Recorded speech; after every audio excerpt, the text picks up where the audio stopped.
Golden State Warriors, and Jonathan Kuminga's status will dictate what they are able to do. The Warriors are hoping to bring the restricted free agent back and will need to decide what to do with Kuminga before any other considerations can be made, according to ESPN's Bobby Marks. With teams light on cap space under the more punishing collective bargaining agreement, every team is trying to stay below the dreaded second apron, which hamstrings clubs from making trades and signing free agents. Spotrac estimates a $23 million contract for Kuminga, either from the Warriors or a team like the Brooklyn Nets, which has the most cap space among any team to target an RFA or any free agent. The Warriors have 10 players under contract for next season and have about $37 million left to spend before going over the second apron. Kuminga, who Golden State selected with the 7th overall pick in the 2021 NBA Draft, has become one of the Warriors' impact scorers over the past 2 seasons. He is averaging about 16 points, 5 rebounds, and 2 assists per game since the start of the 2023-24 season.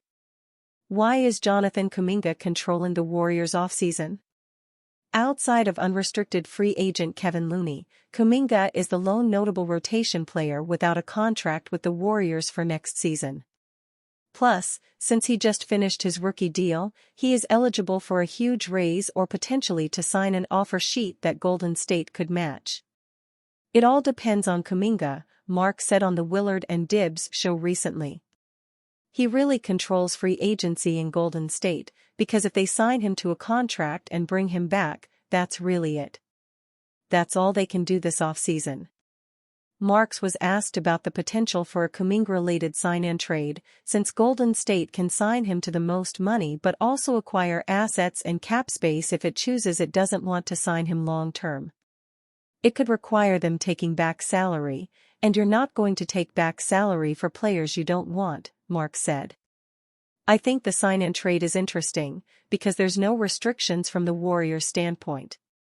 Still, Marks isn't sure if a sign-and trade is going to happen, since Kuminga would need to be okay with it. Kuminga would have to sign for a minimum of 3 years, Marks said.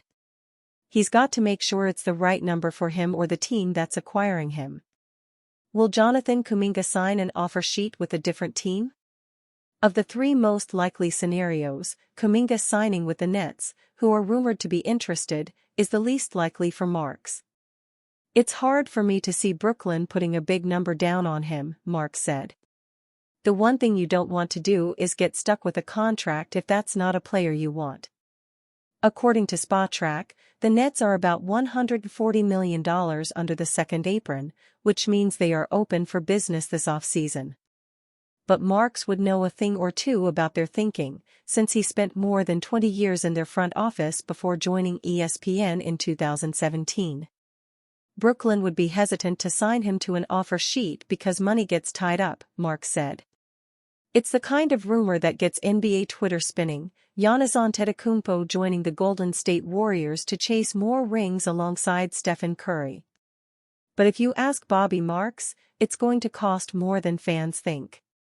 The Milwaukee Bucks star reportedly sat down with the front office to discuss his future, prompting speculation about a possible blockbuster exit. And with the Warriors eyeing a win-now window before Curry rides into the sunset, the math seemed worth running. But on ESPN's Get Up, Marks broke down the brutal financial reality of the scenario. How it would happen is you're likely trading Jimmy Butler or Draymond Green in a trade, Marks said. That's how it happens. There's not a scenario where you can fit Giannis and also keep the other 3 players there. Via ESPN. With Antetokounmpo owed $51.9 million next season and Curry locked in for $59.6 million, there's simply no room for another max contract without shedding serious salary.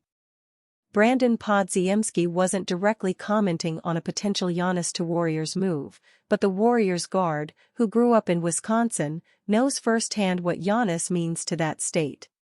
In a recent appearance on the Up and Adams show, Podziemski reflected on what it was like to compete against a player he grew up idolizing. I saw Giannis get drafted, he said. I was at a lot of games his rookie year and throughout his development. To be on the same court as him, playing against him, competing, it's pretty cool. It was kind of a full circle moment. Via upend Adams. He added that seeing a player like Giannis in a different jersey would feel just as strange as Curry leaving Golden State. It's like Steph not playing for the Warriors. You just expect them to be in one jersey. Via upend Adams. The Golden State Warriors' need for a talented big man has been apparent for multiple years.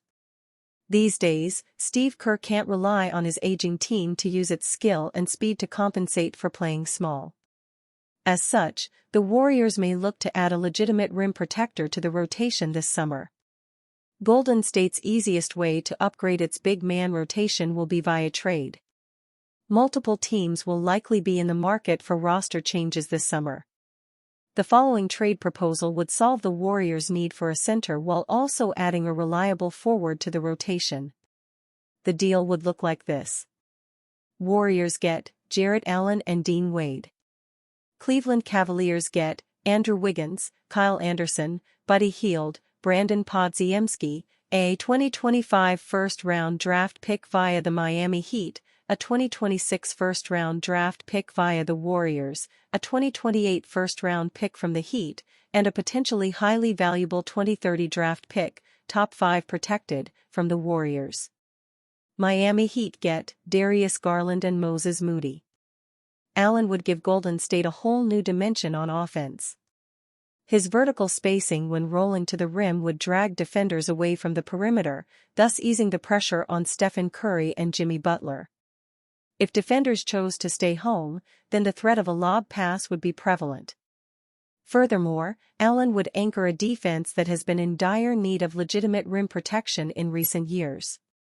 The Western Conference is full of talented bigs, so adding Allen would be a big step forward for the Warriors. Why the Cavaliers would make this trade? This trade would undoubtedly create a talent drain for the Cleveland Cavaliers. Losing both Allen and Garland would be a hammer blow. However, there have been questions about how those two players fit into the team's long-term roster construction. Allen's fit next to Evan Mobley has been viable, but in truth, Mobley would likely thrive as the lone big man in the starting lineup. While Garland's situation next to Donovan Mitchell has been in question for over a year. Both guards are quite similar, and a lack of defense has been a concern. Wiggins and Anderson would upgrade the Cavaliers' wing defense while adding floor spacing and tertiary ball handling. With the number of draft picks coming into Cleveland as part of this deal, Altman could flip Wiggins, Anderson, or even DeAndre Hunter in a separate deal to continue retooling the roster. After all, the goal for Cleveland is to win a championship. Hield would space the floor off the bench, giving Kenny Atkinson some additional shooting. Nevertheless, it would be Brandon Podziemski who would be the star addition. He's already proven himself capable of playing next to a star-level guard. Heading into his third season, a 6'5" Podziemski would add size to the guard rotation, along with defense, playmaking, and multi-level scoring. Furthermore, the Cavaliers will already know he can play off-ball and is a team-first talent. Why would the Heat improve the Warriors? Pat Riley has already helped improve the Warriors recently by sending Jimmy Butler to the Bay Area. However, the chance to add a high-level point guard, which has been a problem area for the Miami Heat in recent years, would likely be too good to pass up. Garland is an all-star talent.